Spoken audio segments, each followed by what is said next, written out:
Malam itu, angin bertiup perlahan, membawa aroma tanah basah dan dupa yang menyala di halaman rumah Pak RT. Para warga sudah berkumpul, duduk bersila di atas tikar pandan yang dibentangkan di teras dan ruang tamu. Di tengah ruangan, hidangan tahlilan tersusun rapi, nasi tumpeng, aneka jajanan pasar, dan kendi berisi air putih. Muklis duduk di bagian pinggir, dekat pilar kayu tua yang menopang atap rumah Pak RT. Seperti biasa, ia tak terlalu khusyuk dalam doa. Matanya lebih sering melirik keluar, ke halaman yang diterangi lampu minyak dan remang-remang cahaya bulan. "Lis, benerin dudukmu, jangan kayak orang malas," bisik seorang pria tua di sebelahnya, Pak Roji, tetangga sebelah rumahnya yang terkenal cerewet. Muklis hanya mengangguk malas. Baginya, tahlilan ini lebih seperti kewajiban sosial ketimbang sesuatu yang sakral. Mbah Karso memang dihormati di kampung ini, tapi bagi Muklis, lelaki tua itu hanyalah orang tua yang banyak pantangan dan larangan. Jangan ini, jangan itu, jangan begini, jangan begitu. Muklis selalu merasa bahwa semua larangan yang dipegang teguh di kampungnya hanyalah warisan ketakutan tanpa alasan. Namun, malam itu terasa berbeda. Sejak tadi, Muklis merasa ada sesuatu yang mengawasi dari luar rumah. Bayangan hitam melintas cepat di balik pagar bambu, tapi setiap kali ia melirik ke sana, tidak ada apa-apa selain gelapnya malam. Tiba-tiba, suara batuk berat memecah keheningan. Semua kepala menoleh ke arah seorang pria tua di pojok ruangan. Muklis tak mengenalnya. Wajahnya keriput, matanya sayu, dan tubuhnya kurus dengan tangan yang gemetar. Ia duduk bersila di sudut, terpisah dari warga yang lain, seolah-olah bukan bagian dari mereka. Pak RT yang duduk di depan mulai berbicara. Suaranya pelan, nyaris bergetar. "Bapak-bapak sekalian, Mbah Karso pernah berpesan sebelum meninggal. Malam ini jangan ada yang pergi ke hutan bambu. Apapun yang terjadi, jangan mendekat ke sana." Beberapa warga saling pandang, sementara bisik-bisik kecil mulai terdengar. Hutan bambu yang disebut Pak RT berada di ujung kampung, tak jauh dari rumah Muklis. Meski dikenal angker, tak ada yang benar-benar tahu alasan di balik larangan itu. Muklis menyeringai kecil. Lagi-lagi larangan." Pria tua di pojokan yang tadi batuk tiba-tiba menatapnya.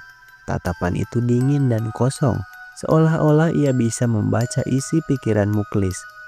Bibirnya bergerak perlahan, menggumamkan sesuatu yang tak jelas. Muklis mengernyit. Apa sih Pak Tua ini? Saat itu juga, lampu minyak di tengah ruangan berkedip-kedip, dan angin dingin berhembus masuk dari celah pintu. Seorang ibu-ibu di barisan belakang mendekap anaknya erat-erat. "Pak RT," suara serak pria tua itu terdengar. "Sudah terlambat." Pak RT menegang. "Apa maksudmu, Mbah?" Pria itu mengangkat tangannya yang kurus dan menunjuk ke arah luar rumah. "Mereka sudah datang." Saat itu juga, suara gemerisik terdengar dari arah hutan bambu. Seperti langkah-langkah kaki di antara dedaunan kering, mendekat, semakin dekat. Muklis menelan ludah. Entah kenapa, untuk pertama kalinya ia merasa tahlilan ini bukan sekedar acara rutin biasa. Sesuatu sedang terjadi, sesuatu yang seharusnya tidak mereka ganggu. Angin malam bertiup lebih kencang, membawa hawa dingin yang menusuk. Muklis merasakan bulu kuduknya meremang saat suara gemerisik dari arah hutan bambu semakin jelas. Seakan-akan ada sesuatu yang bergerak di antara dedaunan, mendekat ke rumah Pak RT. Para warga mulai gelisah. Beberapa menoleh ke arah Pak RT, berharap ada penjelasan. Tapi lelaki tua itu hanya duduk diam, wajahnya tegang. Mereka sudah datang. Ulang pria tua di pojokan. Suaranya gemetar. Muklis mengerutkan dahi. Siapa mereka? Ia mencoba mengabaikan perasaan tidak enak yang mulai merayap di dadanya. Dengan santai, ia berbisik kepada Ujang, temannya yang duduk di sebelahnya. Cuma suara angin kali. Tapi Ujang tak menjawab. Wajahnya terlihat pucat. Matanya menatap lurus ke arah halaman rumah. Muklis mengikuti arah pandangannya dan merasa dadanya mencelos. Di luar pagar bambu, samar-samar terlihat sosok berdiri diam. Tingginya lebih dari manusia biasa. Tubuhnya kurus seperti ranting kering dan wajahnya kosong. Hanya ada rongga hitam di tempat matanya, seharusnya berada. Muklis berkedip, berharap itu hanya ilusi. Tapi sosok itu masih ada di sana, diam, memperhatikan mereka. Lalu terdengar suara yang lebih aneh, bisikan. Bukan satu, tapi banyak. Seperti suara orang berbicara dengan nada lirih, bercampur dengan suara angin yang berdesir di antara dedaunan. Muklis merasakan tengkuknya dingin. Ia menelan ludah dan mencoba tetap tenang, tapi tubuhnya terasa kaku. Tiba-tiba, tanpa aba-aba, pria tua di pojokan mendadak bangkit berdiri. Dengan suara parau, ia berujar, Jangan ada yang keluar rumah. Jangan menoleh kalau mereka memanggil.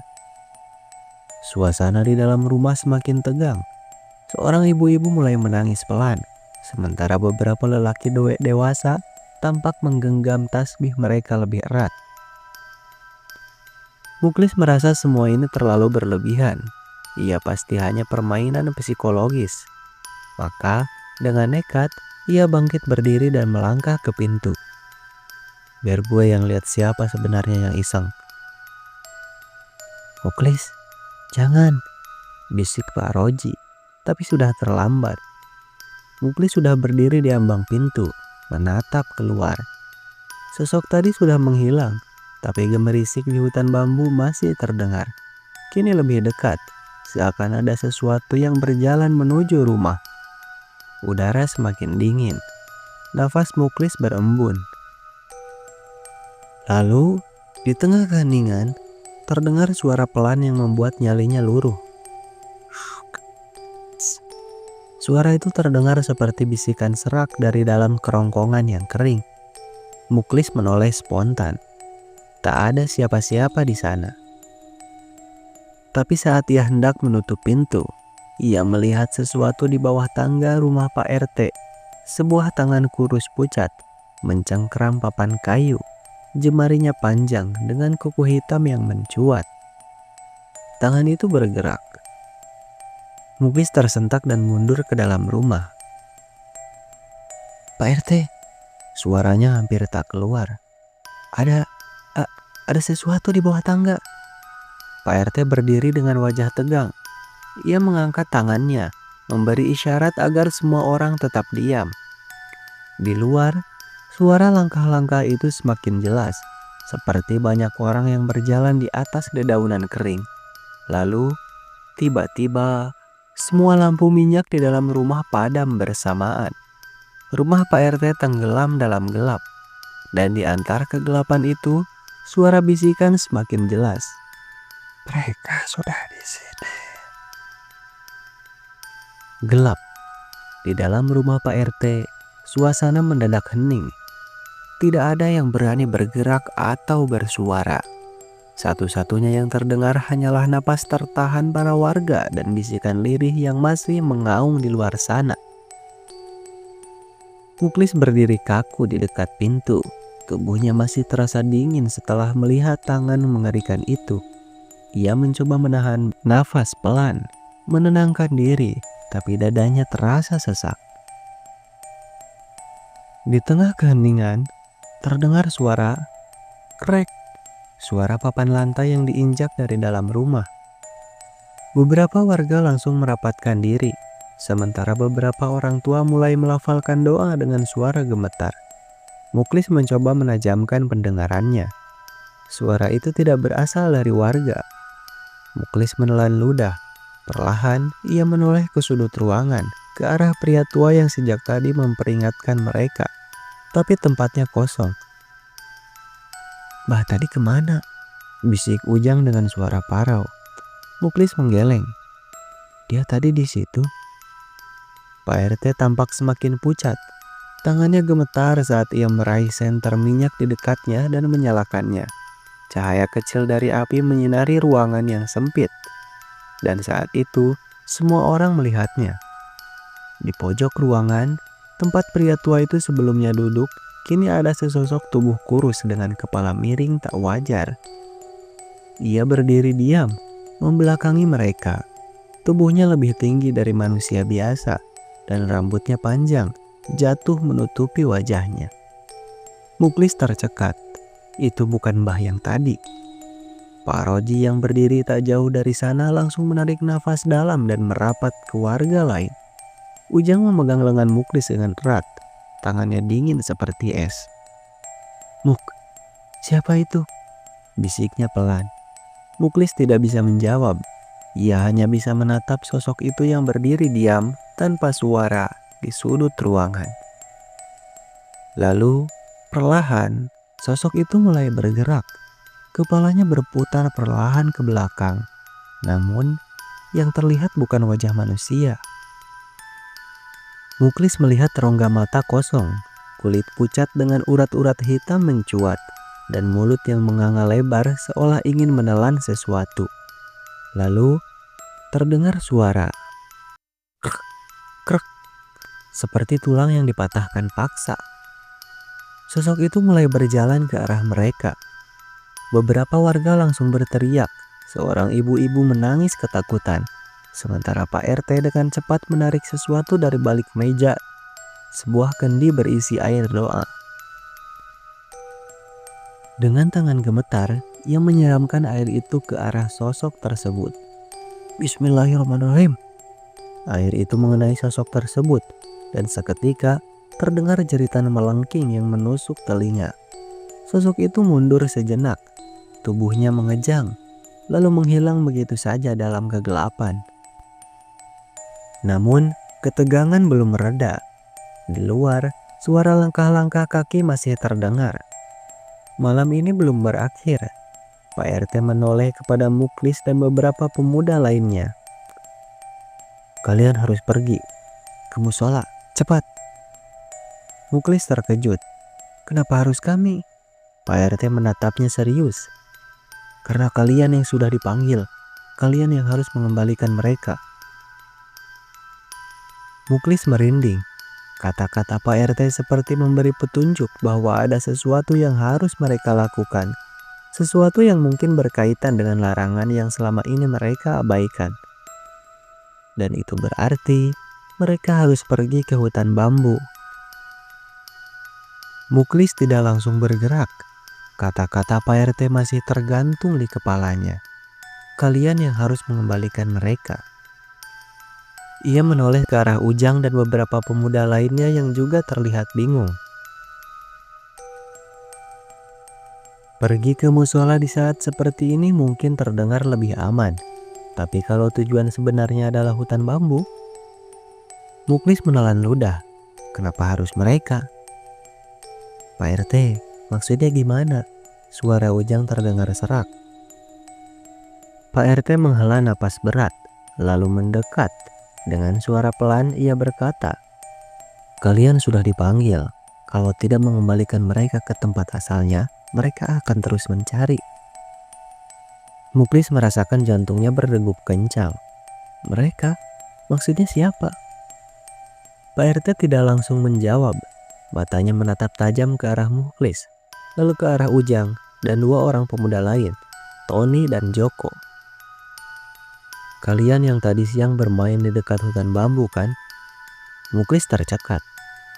Siang tadi, setelah selesai bekerja bakti di rumah Pak RT, Muklis dan teman-temannya memang sempat nongkrong di tepi hutan bambu. Mereka bercanda, melempar batu ke dalam hutan, bahkan sempat menantang-nantang siapa yang berani masuk lebih dalam. Ia ingat jelas saat Ujang dengan santai berkata, "Katanya ada yang jaga di sini ya. Coba tunjukin dong kalau bener ada." Dan saat itu angin mendadak berhenti. Suasana menjadi lebih sunyi dari biasanya, tapi mereka hanya tertawa dan pulang tanpa pikir panjang. Sekarang Muklis merasa darahnya berdesir. Jadi Tony berbisik, suaranya penuh ketakutan. "Mereka datang karena kita." Pak RT mengangguk pelan. "Kalian sudah mengusik mereka." Joko gemetar. "Terus kita harus gimana?" Pak RT menatap mereka satu persatu. "Kalian harus kembali ke sana dan meminta maaf. Kalau tidak..." Ia berhenti sejenak, lalu melanjutkan dengan nada yang lebih rendah. "Mereka akan mengambil kalian." Muklis merinding. Suara bisikan yang tadi terdengar di luar rumah tiba-tiba terasa lebih nyata. Muklis menoleh cepat. Suara itu datang dari luar, dari arah hutan bambu. Ia merasa perutnya mual, jantungnya berdegup lebih cepat dari sebelumnya. Tapi ia tahu tidak ada pilihan lain. Dengan nafas berat, Muklis menatap Ujang, Tony, dan Joko. "Ayo." Mereka tidak berbicara lagi. Dengan langkah berat dan hati yang diliputi ketakutan, keempat pemuda itu berjalan keluar rumah Pak RT. Di luar, malam terasa lebih dingin. Angin berembus pelan, membawa aroma tanah dan sesuatu yang anyir. Dan di ujung jalan kampung, di tepi hutan bambu yang gelap gulita, bayangan-bayangan tinggi berdiri diam, menunggu mereka. Muklis melangkah pelan, jantungnya berdebar kencang, langkahnya terasa berat, seolah udara malam menekan tubuhnya. Di belakangnya, Ujang, Tony, dan Joko mengikuti dengan wajah tegang.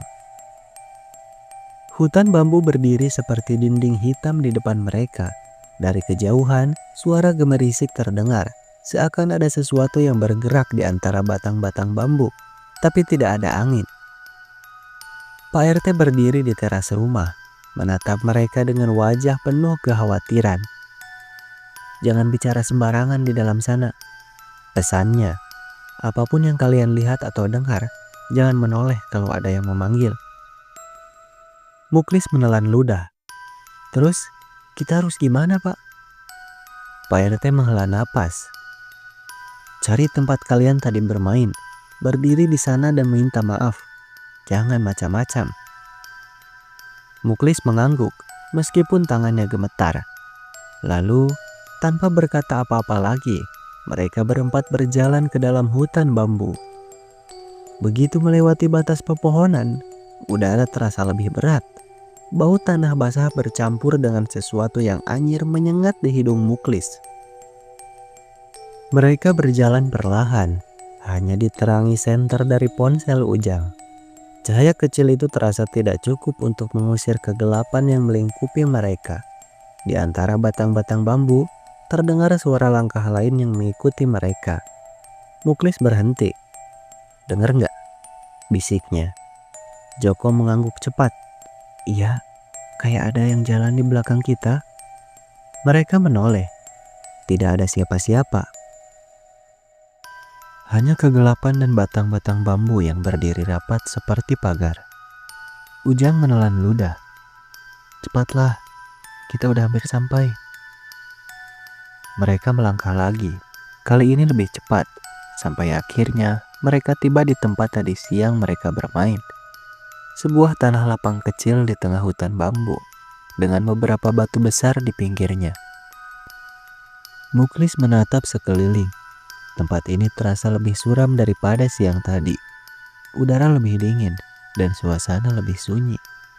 Tony menelan ludah. "Sekarang gimana?" Muklis menarik napas panjang. Ia menundukkan kepala, berusaha mengabaikan rasa takut yang semakin menguasainya. Dengan suara lirih ia berkata, Kami minta maaf. Ujang, Tony, dan Joko mengikuti. Kami gak tahu kalau tempat ini ada yang jaga. Kami minta maaf. Hening. Tidak ada jawaban. Tidak ada suara. Hanya kesunyian yang semakin menekan. Lalu sesuatu bergerak di belakang mereka. Sudah terlambat.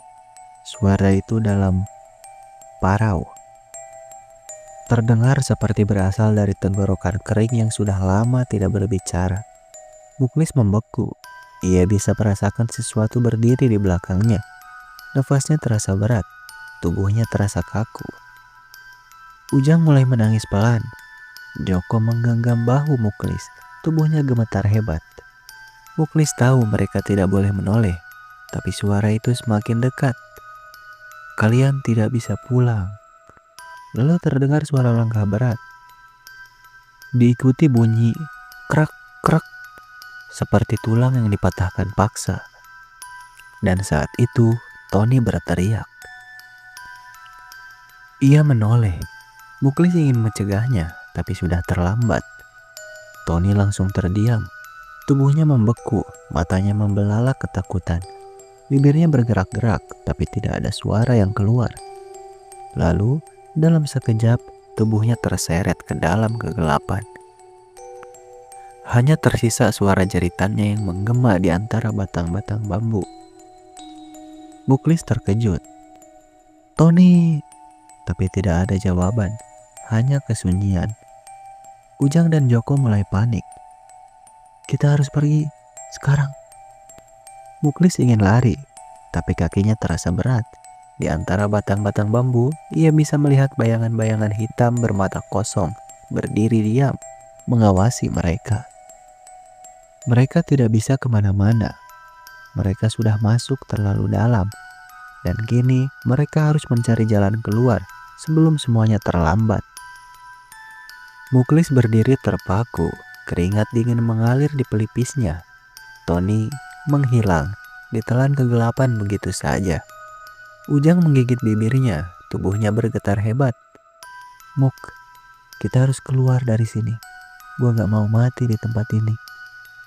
Joko juga tidak bisa menyembunyikan ketakutannya. Tangannya mencengkram lengan Muklis dengan erat. Gimana ini? Kita gak bisa tinggal di sini. Muklis mencoba berpikir. Ia memaksa dirinya tetap tenang meskipun hatinya sudah hampir runtuh. Matanya menelusuri hutan bambu yang kini terasa lebih sempit, lebih gelap, dan lebih dingin.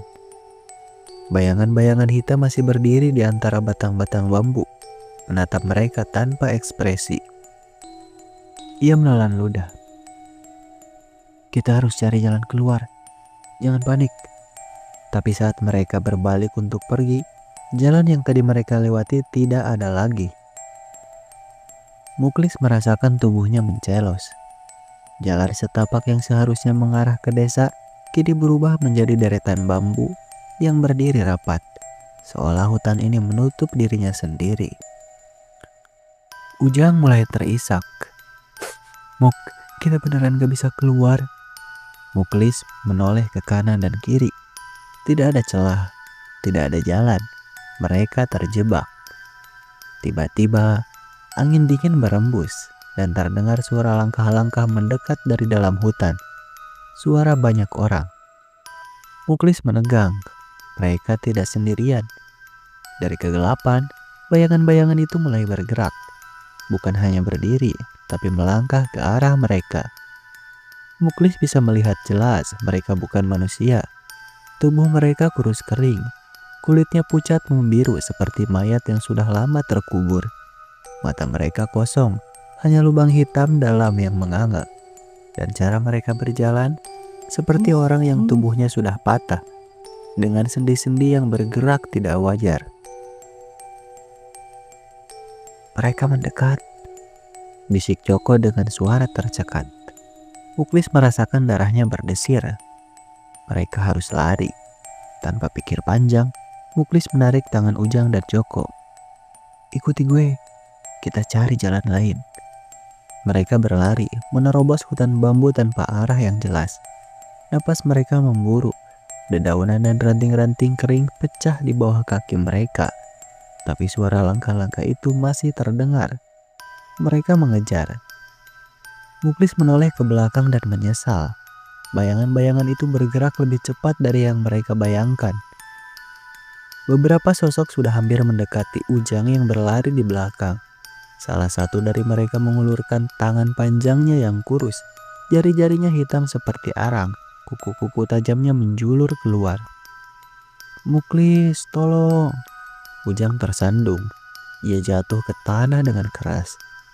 Muklis berhenti mendadak. "Ujang!" Joko menarik tangan Muklis. "Muk, jangan, kita gak bisa nolong dia." Tapi Muklis tidak mendengarkan. Ia berlari kembali ke arah Ujang yang masih terjatuh, mencoba berdiri. Tapi sebelum Muklis bisa meraihnya, sosok itu sudah ada di belakang Ujang. Dan dengan gerakan cepat, tangan hitam itu mencengkeram bahunya.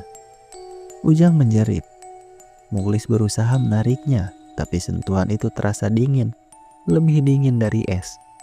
Tubuh Ujang mulai bergetar hebat, wajahnya pucat, bibirnya membiru. Lalu, perlahan tubuhnya mulai tenggelam ke dalam tanah. Muklis menjerit, mencoba menariknya kembali, tapi semakin kuat ia menarik, semakin dalam Ujang tenggelam. "Jangan tinggalin gue," isak Ujang. Air matanya mengalir, tapi Muklis tidak bisa berbuat apa-apa. Dalam hitungan detik, tubuh Ujang benar-benar hilang, ditelan bumi. Hanya tersisa bekas cekungan di tanah dan suara bisikan lirih yang mengaung di udara. "Kalian yang datang, kalian yang harus tinggal." Muklis terduduk di tanah. Temannya baru saja diambil. Joko berdiri di belakangnya. Tubuhnya gemetar, air mata mengenang di matanya. Mereka sekarang hanya berdua, dan hutan ini belum selesai dengan mereka.